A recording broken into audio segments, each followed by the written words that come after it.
Hello friends, welcome back to my YouTube channel. So आपण मैंने देखिपे एसएसबी टीजीटी जो एग्जाम को नहीं गोटे अपडेट रही।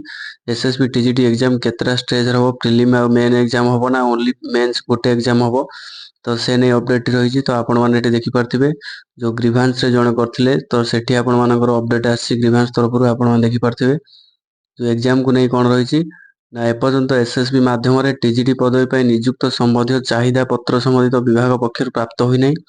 ଏହି ପଦବୀ ନିଯୁକ୍ତି ପ୍ରକ୍ରିୟା ବିଭିନ୍ନ ପର୍ଯ୍ୟାୟ ସମ୍ପର୍କରେ ପୂର୍ବରୁ କିଛି କହିବା ସମ୍ଭବ ନୁହେଁ। ଆପଣମାନଙ୍କ କେତେଟା ଷ୍ଟେଜରେ ଆପଣମାନଙ୍କର ଏକ୍ଜାମ ହେବ ସେ ନେଇ କହିବା ସମ୍ଭବ ନୁହେଁ। ସେଠି ଲେଖା ହେଇଛି, ଏଠି ଲେଖା ହେଇଛି ଦେଖିପାରୁଥିବେ।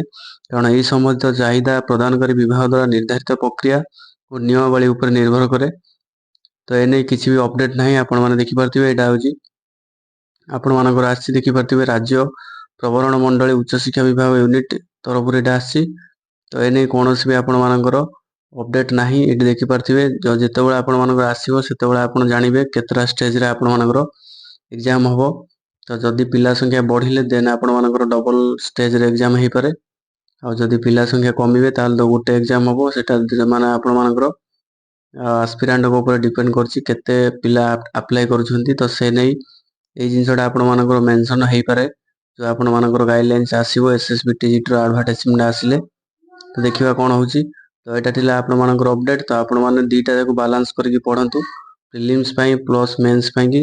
कारण जदि प्रिलिम्स एग्जाम हो जाए तो आप प्रोब्लेम पड़ पारती से बालांस वे पढ़ंतु।